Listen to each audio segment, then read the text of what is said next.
Għal aktar minn 20 sena, l-organizzazzjoni lokali Puttino Cares kienet preżenza siekta imma qawwija fil-ħajja ta' familji li jiffaċċjaw waħda mill-aktar sfidi diffiċli, il-kura wara d-dijanjosi tal-kanċer, speċjalment meta tkun meħtieġa kura barra minn xtutna. Minħabba d-distanza u l-isfidi finanzjarji li tali kura ġib magħha, ġeneralment fil-kapitali Ingliża Londra, Puttino ilu snin jagħti lil familji mill-qutin post siguru b'xejn qrib sissa f'Sutton. Iżda minn hekk tali sosten finanzjarju u anke emozjonali fix-xhur li ġejjin se jiġi estiż permezz tal-akbar proġett tal-organizzazzjoni. F'kummenti lil One News il-President u l-Kap Eżekuttiv ta' Puttino Cares Angel Kuxkiri u Reni Zerafa rispettivament tennew kif kull mument diffiċli sar opportunità favur futur aħjar għal dawk li jkunu jeħtieġu tali appoġġ. Kollox beda fl-2006 meta tliet titfal kienu nstabu morda bil-kanċer fl-istess żmien u Puttino Cares ħadet id-deċiżjoni kuraġġuża li takkwista appartament li jkun jista' jakkomoda 3 familji fl-istess waqt. Dak il-pass b'saħħtu kien iddeċida d-direzzjoni tal-organizzazzjoni u Reni enfasizza li akkomodazzjoni ma kienx lussu imma essenzjali. Waqt li aktar ma beda jgħaddi żmien, il-bżonn ta' iżjed appartamenti żdied b'rata maġla.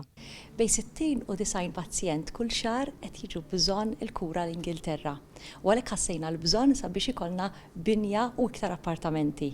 Wara li għamilna il-preparamenti biżejjed biex inkunu nistgħu nibdew din il-binja li xtrajna nagħmluha indawruha f'29 appartament, għandna l-ħaddiema fuq il-post minn dil-ġimgħa u fi żmien mistenni sena u nofs oħra ikollna 29 appartament li l-Puttino Cares ikun jista' joffri b'xejn il dawn il-familji. Illum, grazzi għal ġenerożità tal-poplu Malti, Puttino għandu 20 appartament viċini Royal Marsden u qed jikri 6 oħrajn biex jespandi s-servizz għal adolescenti u adulti. Il-ħtiġijiet qed jinbidlu u issa l-organizzazzjoni qed ħares il-qudiem bil-proġett ambizzjuż tagħha li jista' jbiddel il-ħajja ta' ħafna familji. Dan għax Puttino Cares investit f'binja mdaqsa fiċ-ċentru ta' Londra qrib l-isptarijiet prinċipali fejn qed toħloq appartamenti mamrin b'kollox għal dawk li jiġu bżonn. Il-proġett qed isir b'investiment totali ta' 25 miljun lira sterlina.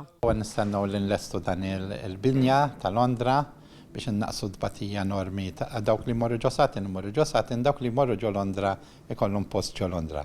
Mbagħad għandna proġetti ieħor ġewwa l-Mosta, holistic care, ħalli dak li għaddi minn żmien diffiċli jew disgrazzja jew imutulhom xi ħadd għażiż nilqawhom flimkien biex intuhom is-sapport li jixraqilhom. Dwar dan il-ħolqien tal-proġett il-ġdid fil-Mosta, il-Prim Ministru Robert Abela fl-aħħar xhur ħabbar li l-Gvern se jkun qed jamministra l-finanzjament ta' 25 miljun euro b'kollaborazzjoni ma' Puttino grazzi għall-investimenti li jsiru bil-programm ta' ċittadinanza bil-mertu. Din istorja kontinwa ta' kuraġġ, tama u solidarjetà u kull wieħed minna jista' jkun parti minn din il-mixja. Dan hekk kif nhar il-ġimgħa l-kbira se jsir il-ġbir annwali ta' fondi minn Puttino f'wieħed mill-akbar mumenti ta' solidarjetà nazzjonali. Kull donazzjoni żgħira jew kbira se tagħmel differenza reali fil-ħajja ta' familji li għandhom bżonn sosten waqt il-ġlieda kontra l-kanċer.